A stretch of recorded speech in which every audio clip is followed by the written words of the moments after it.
जय हिंद साथियों। आज हम लोग एनालाइज करेंगे 12 अक्टूबर 2024 के डेली करंट अफेयर्स को। बात करते हैं मिनिस्ट्री ऑफ टेक्सटाइल्स की। तो मिनिस्ट्री ऑफ टेक्सटाइल्स ने टारगेट किया है कि मिनिस्ट्री ऑफ टेक्सटाइल्स $350 बिलियन का इन्वेस्टमेंट करेगी बाय 2030। ठीक है, तो ये इंपॉर्टेंट फिगर है, आपको ध्यान देना है कि $350 बिलियन का इन्वेस्टमेंट प्लान किया गया है मिनिस्ट्री ऑफ टेक्सटाइल्स द्वारा बाय 2030।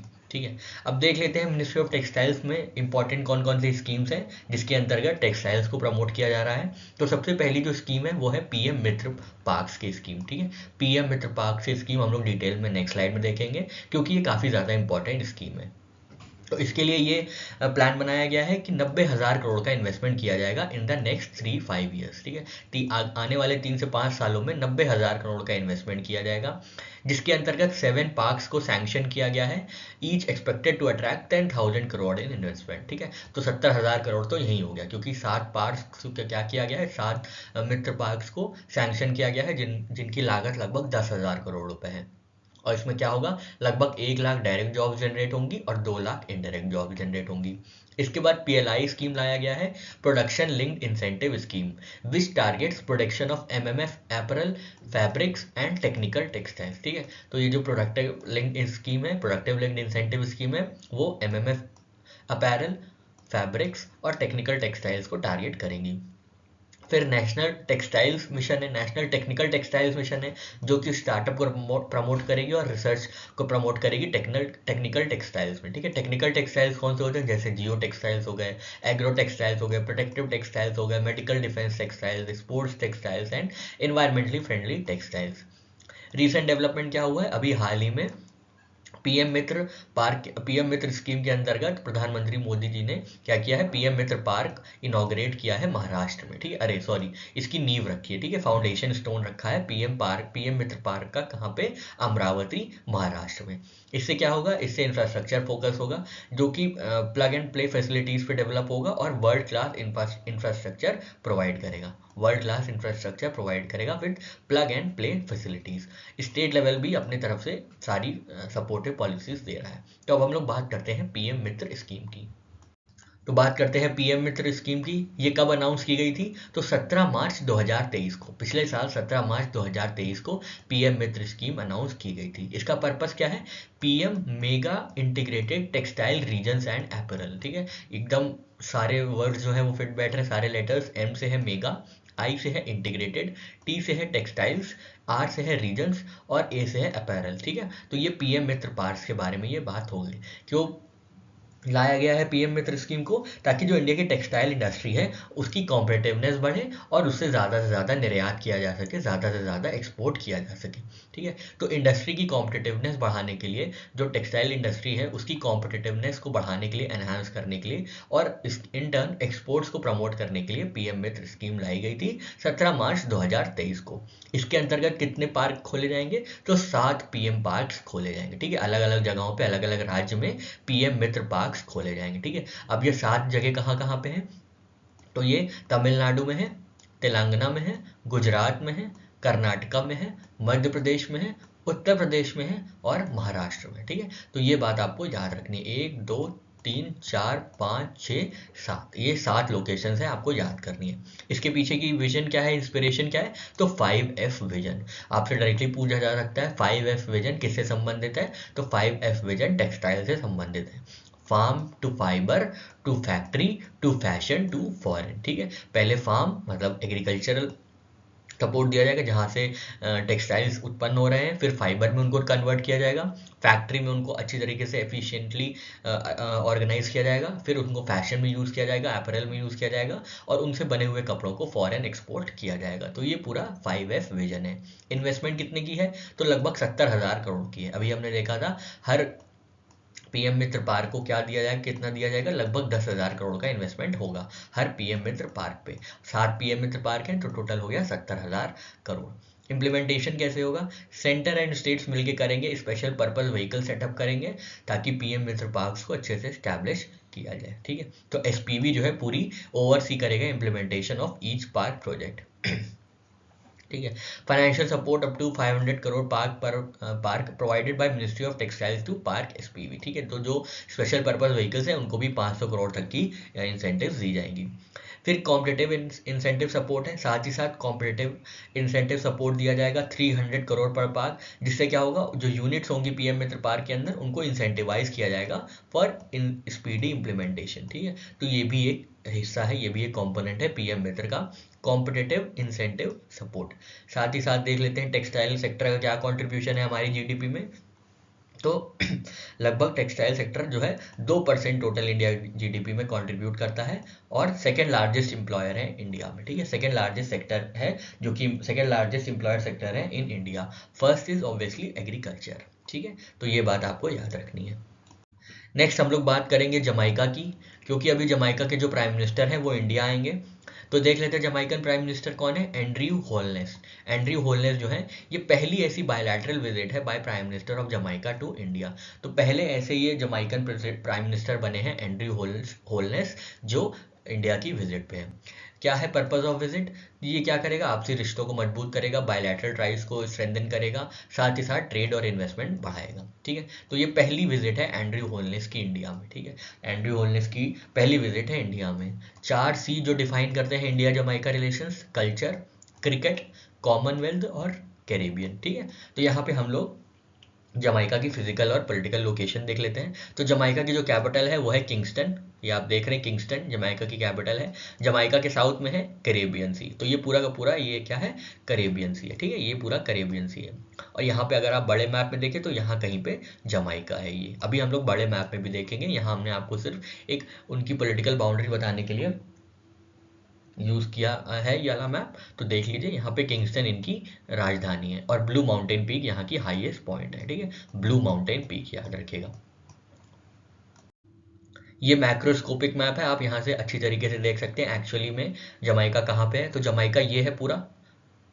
ठीक है, हमने अभी माइक्रोस्कोपिक मैप लास्ट स्लाइड में देखा था, ये जमाइका है, पूरा फुल मैप है। इसके ऊपर देखिए नॉर्थ में क्या है, नॉर्थ वेस्ट में यूनाइटेड स्टेट्स है, वेस्ट में मैक्सिको है और ये पूरा सेंट्रल अमेरिका है। ठीक है, पूरा सेंट्रल अमेरिका है, मेक्सिको है, बेलीज है, होंडुरास है, निकारागुआ है, पनामा है। साउथ में कैरेबियन आइलैंड है। ठीक है, सॉरी कैरेबियन सी है, साउथ में कैरेबियन सी है। ठीक है, तो आपको याद रखना है ये बात। और एकदम इमीडिएट नॉर्थ में क्यूबा है। ठीक है, इमीडिएट नॉर्थ में क्यूबा है, इमीडिएट नॉर्थ में क्यूबा है। नॉर्थ ईस्ट में हेटी है, जहाँ कुछ दिन पहले ही एक ऑपरेशन किया गया था जहाँ से इंडियंस को इवैक्यूएट किया गया था। आप उस ऑपरेशन का नाम बताइए जो कि हेटी में हुआ था। हेटी की कैपिटल है port of Prince, port of Prince ये। ठीक है, और फार नॉर्थ ईस्ट में है डोमिनिकन रिपब्लिक, इधर है प्योर्टो रिको। ठीक है, ये सब भी हल्का सा आप ध्यान दीजिएगा।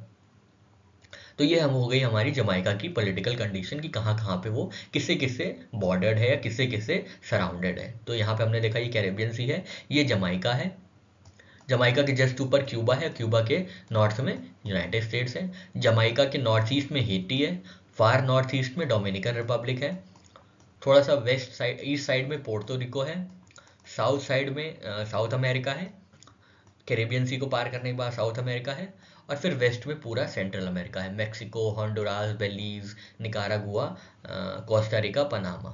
ठीक है, तो हल्का सा आप इस मैप को भी ध्यान में रखिएगा। नेक्स्ट इंपॉर्टेंट न्यूज़ जो है वो प्राइस से संबंधित है। नोबेल प्राइज की एक सीरीज चल रही थी, हमने आपको पिछली कुछ वीडियोस में केमिस्ट्री के बारे में बताया था, फिजिक्स के बारे में बताया था, फिजियोलॉजी के बारे में बात की थी हम लोग ने। अब यहाँ पे हम लोग देखेंगे नोबेल पीस प्राइज के बारे में। तो नोबेल पीस प्राइज किसको मिला है, निहॉन हिंडाइको ऑर्गेनाइजेशन को। ये कहाँ की ऑर्गेनाइजेशन है, तो ये जापान की ऑर्गेनाइजेशन है, ध्यान दीजिएगा। ठीक है, ये जापान की ऑर्गेनाइजेशन है, क्या नाम है, निहॉन हिंडाइको ऑर्गेनाइजेशन। अनाउंस किया गया है नॉर्वेजियन नोबेल कमेटी द्वारा। ये ऑर्गेनाइजेशन किसके लिए काम करती है, तो ये ग्रास रूट मूवमेंट है ऑफ एटॉमिक बॉम्ब सर्वाइवर्स। तो आपको पता होगा हिरोशिमा और नागासाकी में वर्ल्ड वॉर 2 के एंड में कैसे एंड हुआ था, तो ये ड्रॉप किया गया था हिरोशिमा और नागासाकी में 2 एटॉमिक बॉम्ब्स ड्रॉप किए गए थे यूएस द्वारा। उसके बाद जापान ने सरेंडर किया था। ठीक है, पर्ल हार्बर मूवमेंट, आपको ये सब पता होगा, ठीक है। तो इसी जो भी इस एटॉमिक बॉम्ब को सरवाइव कर गए थे, उन्हीं की ये ऑर्गेनाइजेशन है, और ये अचीव करना चाहते हैं world which is free of nuclear weapons. तो ये ऐसी दुनिया चाहते हैं, ऐसा संसार चाहते हैं जहाँ पे न्यूक्लियर वेपन्स की कोई भी जगह ना हो, ठीक है। तो इसलिए इनको अवार्ड मिला है for its effort to achieve a world free of nuclear weapons and for demonstrating through witness testimony that nuclear weapons must never be use again. क्योंकि जो विटनेस थे वो सर्वाइवर्स थे, और उन्होंने बहुत ही भयावह कंडीशन बताई है एटॉमिक बॉम्ब के यूसेज की। तो इसलिए ये चाहते हैं कि एटॉमिक बॉम्ब या न्यूक्लियर वेपन्स कभी भी यूज़ ना किए जाएं, और किसी के पास भी दुनिया में, संसार में ऐसा अस्त्र ना रहे जहाँ से पूरी मानवता ही खतरे में पड़ जाए। तो ये ऑर्गेनाइजेशन है हिंडाल्को ऑर्गेनाइजेशन, जापान की। अब हम लोग जापान के बारे में थोड़ा सा पॉलिटिकल और फिजिकल बाउंड्रीज देख लेते हैं, ताकि अगर एग्जाम में कोई भी क्वेश्चन पूछा जाता है मैप बेस्ड, तो हम लोग बहुत आसानी से उसको एक्यूरेसी के साथ कर पाएँ। हम लोग जापान के बारे में देख लेते हैं। जापान का ऐसा कुछ है, नॉर्थ साउथ एक्सटेंशन है। तो सबसे पहले देख लेते हैं जापान की लोकेशन।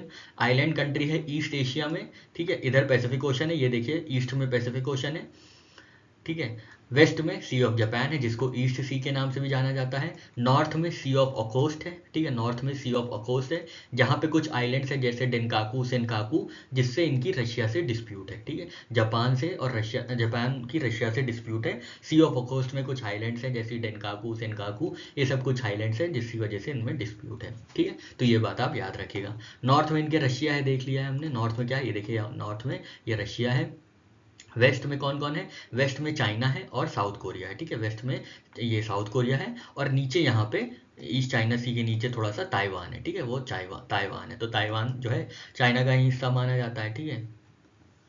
तो इसलिए ये माना जाता है कि वेस्ट में साउथ कोरिया है, चाइना है और ताइवान है, ठीक है। ये साउथ वेस्ट में ईस्ट चाइना सी है, ठीक है। ये हमारे मारीटाइम बाउंड्रीज हो गई, बॉर्डर्स हो गए जापान के।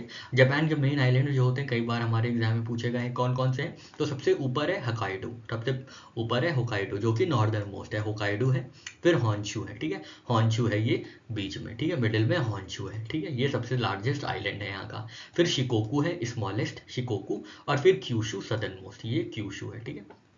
ये क्यूशू है और ये शिकोकू है। तो होकाइडो, हॉन्शू, शिकोकू और क्यूशू, ये बात आप याद रखिएगा, क्योंकि ऐसे मतलब अरेंजमेंट के लिए दे देते हैं कि नॉर्थ से साउथ लगाएं या साउथ से नॉर्थ लगाएं। तो आपको याद रखना है कि इनका अरेंजमेंट कैसे है। होकाइडो सबसे नॉर्थ में है, हॉन्शू उसके नीचे है, उसके नीचे शिकोकू है, और सदर्न मोस्ट है क्यूशू, ठीक है। थोड़ा सा जूम करके देख लेते हैं चीज़ें कैसी हैं यहाँ पे जापान में। तो सबसे पहले जो हमारा है होकाइडो है ना, होकाइडो ये सबसे बड़ा है आइलैंड। ये देखिए यहाँ पे होकाइडो है, यहाँ पे मेजर सिटी है सपोरो, ठीक है। मेजर सिटी यहाँ पे सपोरो है। आगे बढ़ते हैं और हॉन्शू की बात करते हैं। तो हॉन्शू जो है ये लार्जेस्ट आइलैंड है। यहाँ पे जो टोक्यो है कैपिटल है जापान की जो टोक्यो कैपिटल है, जहाँ पे क्वाड की फॉरेन मिनिस्टर मीटिंग हुई है अभी, जिसके लिए हम लोग ये पढ़ रहे हैं बैकग्राउंड में। तो वहाँ पे क्या हुआ है, वो कहाँ पे है, वो हॉन्शू आइलैंड पे है, ठीक है। वो हॉन्शू आइलैंड पे है, याद रखेगा। और माउंट फूजी भी यही है, ठीक है। माउंट फूजी जो हाईएस्ट पीक है जापान की, वो यहीं पे हॉन्शू में स्थित है, ठीक है। शिकोकू क्या है, शिकोकू स्मॉलेस्ट आइलैंड है, ठीक है। शिकोकू स्मॉलेस्ट आइलैंड है। उसके नीचे सदर्न मोस्ट हमने देखा था क्यूशू है, जहाँ पे मेजर सिटी फुकुओका है, ठीक है। ये आप देखिएगा, कोशिश करिएगा याद करने की। ये होकाइडो है। ये कांतो प्लेन्स आपसे कई बार पूछा जाता है, कांतो प्लेन्स जापान में है, ठीक है। किंकी प्लेन्स है, शिकोकू है, क्यूशू है, ठीक है। साइंस एंड टेक्नोलॉजी के सेक्शन में सबसे इंपॉर्टेंट जो इस बार की न्यूज़ है अभी तक की, वो है ल्यूपेक्स की। तो ये लूनर पोलर एक्सप्लोरेशन मिशन है, ठीक है। लूनर पोलर एक्सप्लोरेशन मिशन है, जिसको अप्रूव कर दिया गया है इंडिया के नेशनल स्पेस कमीशन द्वारा। तो इंडिया के नेशनल स्पेस कमीशन ने अप्रूव किया है लूनर पोलर एक्सप्लोरेशन मिशन, जिसको ल्यूपेक्स के नाम से जाना जाएगा, ल्यूपेक्स। इसमें कौन कौन इन्वॉल्व है, किसका किसका कोलैबोरेशन देख लेते हैं। तो ये जॉइंट एफर्ट है बिटवीन इंडिया का ISRO, Indian space research organisation, और जापान का JAXA, Japan aerospace exploration agency. तो ये जॉइंट एफर्ट है किसका, इसरो और जाक्सा का, ये बात आपको याद रखनी है। और ये 5th लूनर मिशन है for India following Chandrayaan 3। Chandrayaan 3 के बाद लूनर मिशन का ये 5th पार्ट है या 5th मिशन है, जो कि चांद पे जाएगा। ऑब्जेक्टिव्स क्या होगा, वाटर को एक्सप्लोर करना, और इन्वायरमेंट, जो भी मून का इन्वायरमेंट है उससे इंटरैक्ट करना, ठीक है। मिशन की डिटेल्स क्या है देख लेते हैं। तो ये 1,100 दिन के लिए जाएगा लूनर के सरफेस पे, ठीक है। Design to operate for up to 100 days on lunar surface. Rover का वेट क्या है, ध्यान दीजिएगा। लोअर का जो ल्यूपेक्स रोवर का जो वेट है वो अप्रोक्सीमेटली 350 किलो है, जो कि बड़ा है 26 केजी प्रज्ञान रोवर से, जो कि चंद्रयान 3 में यूज हुआ था, ठीक है। देखिए यहाँ पे कंपैरिजन ड्रॉ हो रहा है, तो आपको चीजें याद रखनी है, ठीक है। तो ल्यूपेक्स का जो रोवर है वो 350 किलो का है, और जो प्रज्ञान का रोवर था वो लगभग 26 किलो लगभग कम था, ठीक है। 26 किलो, सॉरी कह रहे 26 किलो कम नहीं था, 26 किलो का ही था, ठीक है। Larger than 26 kilo Pragyan rover from Chandrayaan 3। Construction responsibilities किसकी किसकी थी, तो इसरो ने डेवलप किया है लैंडर, और जाक्सा ने डेवलप किया है रोवर और रॉकेट फॉर द मिशन। तो ये इसी तरीके से जॉइंट कोलैबोरेशन है, ठीक है। इंस्ट्रूमेंट्स क्या क्या यूज होंगे इनमें देख लेते हैं। ग्राउंड पेनिट्रेटिंग रेडार, जिससे क्या पता चलेगा, वाटर डिस्ट्रीब्यूशन पता चलेगा। कोई ऐसा रेडार है जो ग्राउंड को पेनिट्रेट करके सारी इंफॉर्मेशन निकालेगा, जो एनालाइज करेगा सब सरफेस स्ट्रक्चर्स और असेस करेगा वाटर डिस्ट्रीब्यूशन। फिर है मिड इंफ्रारेड स्पेक्ट्रोमीटर, जो कि मिनरल कॉम्पोजिशन और प्रेजेंस ऑफ वाटर के बारे में बताएगा। मिनरल कॉम्पोजिशन, चांद की सतह पे या सब सरफेस पे कौन कौन से मिनरल्स हैं उनके बारे में बताएगा। फिर है Raman spectrometer. Raman spectrometer chemical composition के बारे में बताएगा लूनर मटेरियल्स के, कि कौन कौन से केमिकल्स पाए जाते हैं लूनर मटेरियल्स में, ठीक है। और लास्ट में है प्रतिमा पेलोड, ध्यान दीजिएगा। प्रतिमा पेलोड ये क्या करेगा, ये मैपिंग एफर्ट्स करेगा, ठीक है। ये क्या करेगा, ये एनहांस करेगा मैपिंग एफर्ट्स को, ठीक है। Design for lunar resource scouting to enhance resource mapping efforts. तो इससे मैपिंग एफर्ट्स क्या होंगे, इंक्रीज होंगे, एनहांस होंगे, एफिशिएंट होंगे प्रतिमा पेलोड से। प्रतिमा पेलोड किसका पार्ट है, ल्यूपेक्स का पार्ट है। तो ये बात आपको ध्यान रखनी है, काफी ज्यादा इंपॉर्टेंट मिशन है, क्योंकि जापान के कोलैबोरेशन से ये भेजा जा रहा है ये एक लूनर मिशन है जो कि जापान की मदद से भेजा जा रहा है, ठीक है। तो ये जॉइंट कोलैबोरेशन है इंडिया और जापान का, ठीक है। तो आपको ध्यान रखना है, रोवर का वेट ध्यान रख लीजिएगा, कोलैबोरेशन ध्यान रखिएगा। ऑब्जेक्टिव्स तो याद ही रहेंगे कि पानी की खोज में, इन्वायरमेंटल इंटरैक्शन में ये सारी काम करेगा। और ये बात याद रखिएगा कि प्रतिमा पेलोड किसका पार्ट है, तो ल्यूपेक्स का पार्ट है, ठीक है। नेक्स्ट न्यूज़ है हमारी पार्टनरशिप को लेकर। किसके किसके बीच पार्टनरशिप हुई है, डीजी लॉकर और उमंग ऐप के बीच, ठीक है। तो हल्का से देख लेते हैं डीजी लॉकर क्या होता है। जैसे लॉकर होता है आपके घर में तिजोरी होती है, जहाँ पे आप अपना जो भी सामान रखते हैं, जो भी आपकी बहुमूल्य चीज़ें हैं वो रखते हैं, वैसे ही डीजी लॉकर क्या है, आपकी बहुमूल्य डिग्रियां जो हैं, आपकी बहुमूल्य डिग्रियां सर्टिफिकेट्स वो हैं, वो डिजिटली लॉक कर देता है या डिजिटली लॉकर में प्लेस कर देता है, उनको स्टोर कर देता है। तो ये डीजी लॉकर हो गया। उमंग क्या है, उमंग जो है ऐप है जिसका फुल फॉर्म है unified mobile application for new age governance, ठीक है। तो जो भी गवर्नमेंट सर्विसेज है उनको अवेल करने के लिए उमंग ऐप का यूज किया जाता है, ठीक है। जो भी गवर्नमेंट सर्विसेज है, पेंशन है, पैन है, आधार कार्ड है, ये बनवाना है, वो बनवाना है, तो जितनी गवर्नमेंट की सर्विसेज है वो उमंग ऐप से अब एक्सेस की जा सकती है। तो इन दोनों के बीच पार्टनरशिप हुई है, ठीक है। तो एक ही सिंगल प्लेटफॉर्म पे दोनों आपको मिल जाएंगे। उमंग ऐप से ही आप अपनी क्या कर सकते हैं, अपनी जो एकेडमिक क्रेडेंशियल्स हैं, डिग्रीज हैं, सर्टिफिकेट्स हैं, उनको भी एक्सेस किया जा सकता है। तो यही एक पार्टनरशिप का यही मुद्दा है, ठीक है। पर्पस क्या है, अभी हमने आपको बताया, सिटीजन इंटरैक्शन ईजी हो जाएगा with the government and enhance access to multiple services in a single platform. एक सिंगल प्लेटफॉर्म उमंग ऐप पे ही आपको डीजी लॉकर अपनी एकेडमिक क्रेडेंशियल्स भी एक्सेस करने का जो सहूलियत है वो मिल जाएगी। इसलिए डीजी लॉकर और उमंग ऐप को क्या किया गया है, पार्टनरशिप की गई है, इंटीग्रेट किया गया है। डिजी लॉकर हमने आपको बताया secure cloud based platform for document storage and verification है, जहां पे आप अपना डॉक्यूमेंट स्टोर कर सकते हैं। इंटीग्रेशन का ऑब्जेक्टिव क्या है, सीमलेस सर्विस मिलेगी to government services through Umang app.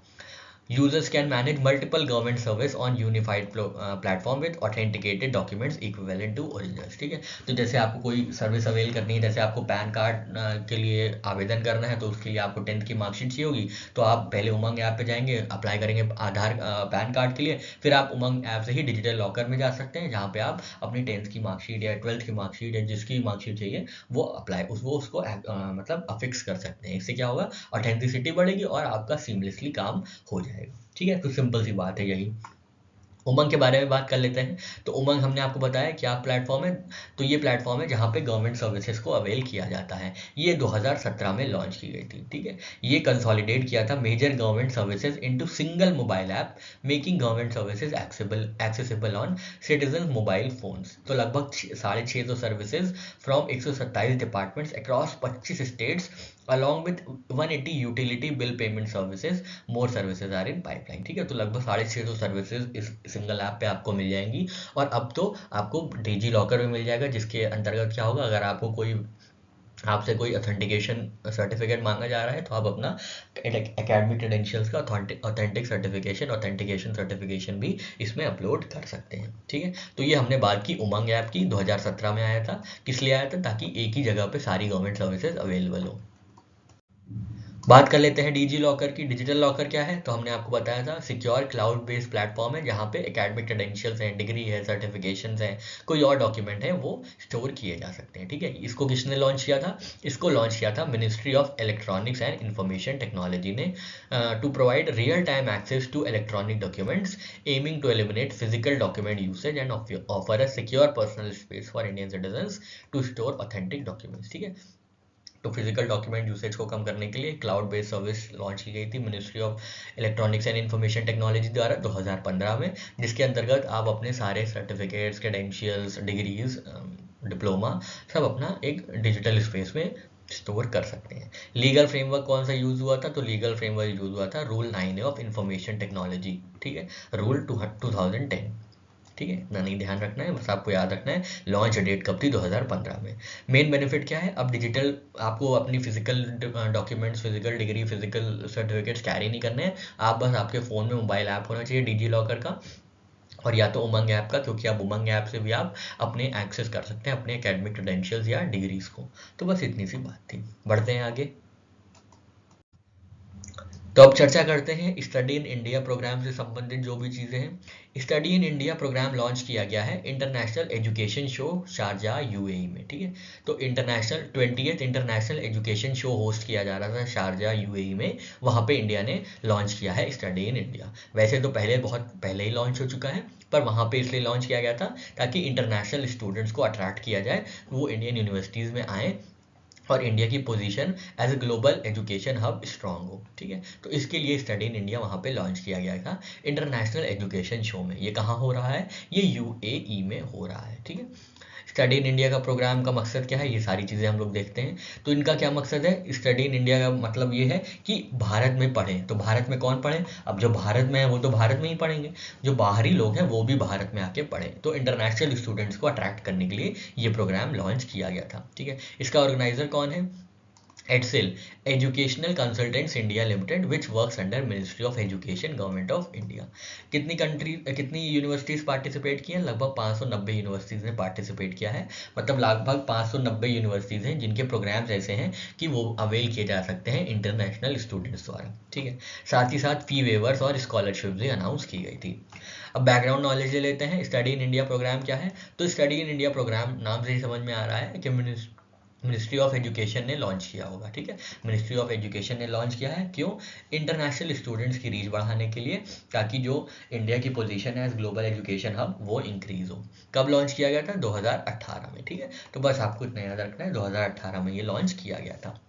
Fee waiver structure क्या है? 100% ट्यूशन फी वेव हो जाएगी जो कि टॉप 25% होंगे, 50% वेव हो जाएगी जो कि नेक्स्ट 25% स्टूडेंट्स होंगे, 25% ट्यूशन फी वेवर हो जाएगी नेक्स्ट 25% के, और रिमेनिंग 25% के कोई भी फी वेवर्स नहीं मिलेगा। तो स्टडी इन इंडिया प्रोग्राम में फी वेविंग का भी एक प्रोविजन है। साथ ही साथ आपको बताते चले study in India portal launch किया गया था। Study in India portal launch किया गया था किसके द्वारा? Ministry of external affairs plus ministry of education द्वारा, ठीक है। MOEA ministry of external affairs plus ministry of education ने मिलकर study in India portal launch किया था, ठीक है। ये बात आप याद रखिएगा कि मिनिस्ट्री ऑफ एक्सटर्नल अफेयर्स का भी इसमें इन्वॉल्वमेंट है स्टडी इन इंडिया पोर्टल को डेवलप करने में, ठीक है। नेक्स्ट हम लोग बात करेंगे नीमा रिंजी शेरपा की, जो सबसे छोटे उम्र की व्यक्ति बनी है 8000 मीटर की जो भी पीक्स हैं, जो माउंटेन पीक्स हैं, जो चोटियां हैं, पर्वत हैं, उनको कॉन्कर करने वाली, उनमें चढ़ने वाली, ठीक है। तो नीमा रिंजी शेरपा नाम याद रखेगा। ये ऐसी पहली व्यक्ति बनी है, सबसे छोटी पहली व्यक्ति बनी है जिन्होंने सारी की सारी 14 की जो पीक्स है, माउंटेन पीक्स हैं, जिनकी जो ऊंचाई है 8000 मीटर से ज़्यादा है, वहां पे इन्होंने क्लाइंब अप किया है, ठीक है। तो इनकी उम्र सिर्फ मात्र 18 साल है, मात्र 18 साल की है ये नीमा रिंजी शेरपा। और इन्होंने ये जो 14 पीक्स दी हुई हैं, 14 पर्वत चोटी दी हुई हैं, इन सब में क्या किया है, इन सब में क्लाइंब किया है, इन सब में अपनी चढ़ाई की है, ठीक है। तो ये बात आपको याद रखनी है। इनका क्या नाम है, नीमा रिंजी शेरपा। इससे पहले प्रीवियस रिकॉर्ड होल्डर कौन थे, तो मिंगा ग्याबू डेविड शेरपा थे, जिन्होंने ये काम 30 साल की उम्र में किया था 2019 में, जब 14 की 14 पर्वत चोटियां जो हैं, जिनकी जो ऊंचाई है वो 800 मीटर से 8000 मीटर से ज़्यादा है, उनमें चढ़ान की थी, ठीक है, उनमें चढ़ाई की थी। तो ये रिकॉर्ड टूटा है नीमा रिंजी शेरपा द्वारा, तो ये बात आपको याद रखनी है, ठीक है। फाइनल समिट कौन सा था इनका, शीशा पांगमा। शीशा पांगमा कहाँ है, तो तिब्बत में है, ठीक है, सदर्न तिब्बत में है शीशा पांगमा, जिसकी जो ऊंचाई है वो 8027 मीटर है।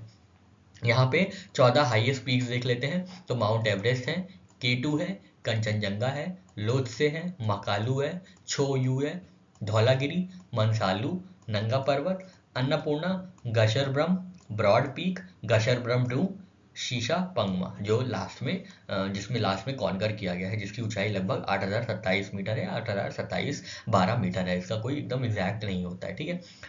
तो ये बात आपको याद रखनी है। नीमा रिंजी शेरपा जो हैं वो सबसे यंगेस्ट व्यक्ति बनी है, सबसे छोटी व्यक्ति बनी है, जिन्होंने सारी 14 की 14 जो पीक्स हैं, जिनकी ऊंचाई 8000 मीटर से ज़्यादा है, वहाँ पे माउंटेनियरिंग करके चढ़ाई कर ली है, कंप्लीट कर ली है। इससे पहले जो रिकॉर्ड होल्डर थे वो मिंगमा ग्याबू डेविड शेरपा थे, जिन्होंने 30 साल की उम्र में 2019 में ये कारनामा किया था।